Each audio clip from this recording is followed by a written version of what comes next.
Sir বাইদেউসকল, ৰাজ্য চৰকাৰৰ অধীনৰ 4 ধৰণৰ চৰকাৰী কৰ্মচাৰীসকলৰ দৰমহা বৃদ্ধি পাবলৈ গৈ আছে আৰু বিশেষকৈ তেওঁলোকৰ আপোনাৰ গ্ৰেড পে বৃদ্ধি পাব আৰু যাৰ ফলত গ্ৰেড পে বৃদ্ধি পোৱাৰ লগে লগে কৰ্মচাৰীসকলৰ দৰমহা গাঁথনি সলনি হ'ব আৰু তেনে ক্ষেত্ৰত আপোনালোকৰ দৰমহা আৰু পেঞ্চনো বৃদ্ধি পাব আৰু সেয়েহে ৰাজ্য চৰকাৰৰ অধীনৰ কোনসকল চৰকাৰী কৰ্মচাৰীসকলৰ তেখেতসকলৰ গ্ৰেড পে বৃদ্ধি হ'বলৈ গৈ আছে আৰু দৰমহা বৃদ্ধি হ'বলৈ গৈ আছে সেয়া আমি আপোনালোকক ক'বলৈ ওলাইছোঁ। ভিডিঅ'টো সম্পূৰ্ণ চাব।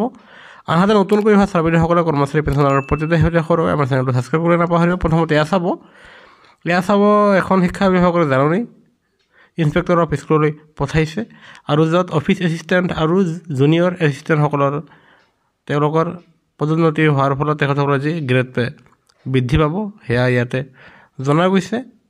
আনহাতে কেইদিনমান আগতে সদৌ অসম কৰ্মচাৰী পৰিষদৰ সৈতে মুখ্যমন্ত্ৰী মহোদয়ৰ সৈতে এক বৈঠকত অনুষ্ঠিত হয় আৰু তাত কোৱা হয় যে কৰ্মচাৰীসকলে যেতিয়া চাকৰিত যোগদান কৰাৰ সময়ত তেওঁৰ চাকৰিত যোগদান কৰাৰ সময়ত নিম্নতম কোৱালিফিকেশ্যন গ্ৰেজুৱেট আছিল, কিন্তু তেখেতসকলে সেই চাকৰিত যোগদান কৰাৰ ফলত তেখেতসকলে গ্ৰেজুৱেট স্কেল লাভ কৰা নাই।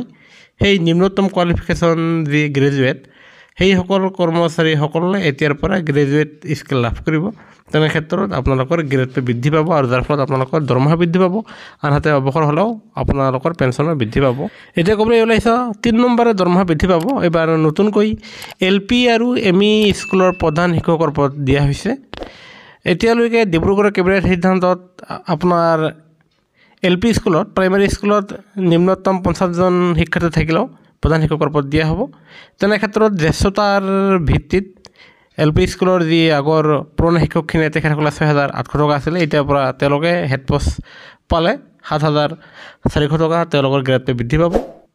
আনহাতে ME আৰু MV স্কুলতো যি নতুনকৈ প্ৰধান শিক্ষকৰ নামসমূহ বিচৰা হৈছে আৰু সেইসকল শিক্ষকৰো তেখেতসকলে যদি পুৰণা ইণ্টাৰমিডিয়েট যদি থাকে শিক্ষক তেখেতসকলৰ এতিয়াৰ পৰা গ্ৰেড পে বৃদ্ধি হৈ তেখেতসকলেও 8,700 টকা লাভ কৰিব।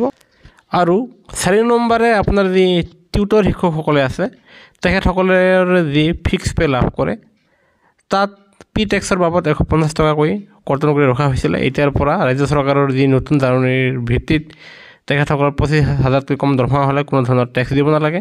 তেনে ক্ষেত্ৰত টিউটৰ শিক্ষকসকলৰ তেখেতসকলৰ টেক্স 150 টকা কৰ্তন কৰা নহ'ব। তেখেতসকলে যিখিনি মজুৰি পায় সেইখিনি তেখেতসকলে মাননি হিচাপে লাভ কৰিব। আৰু সেয়েহে আমি ক'বলৈ ওলাইছোঁ অফিচ এছিষ্টেণ্ট জুনিয়ৰ এছিষ্টেণ্টসকলৰ গ্ৰেড পে বৃদ্ধি হোৱাৰ লগতে যিসকল পদত নিম্নতম অৰ্হতা গ্ৰেজুৱেট স্নাতক তেখেতসকলৰ দৰমহা বৃদ্ধি পাব।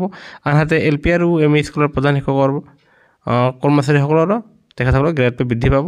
আৰু সেয়েহে আমি আপোনালোকৰ দৰমহা বৃদ্ধি সম্বন্ধীয় খবৰটো আগবঢ়ালোঁ। সেয়েহে গুৰুত্বপূৰ্ণ ভিডিঅ'টো লাইক দি আপোনালোকৰ আন বন্ধুবৰ্গলৈ ভিডিঅ'টো শ্বেয়াৰ আৰু ছাবস্ক্ৰাইব কৰি নাপাহৰিব।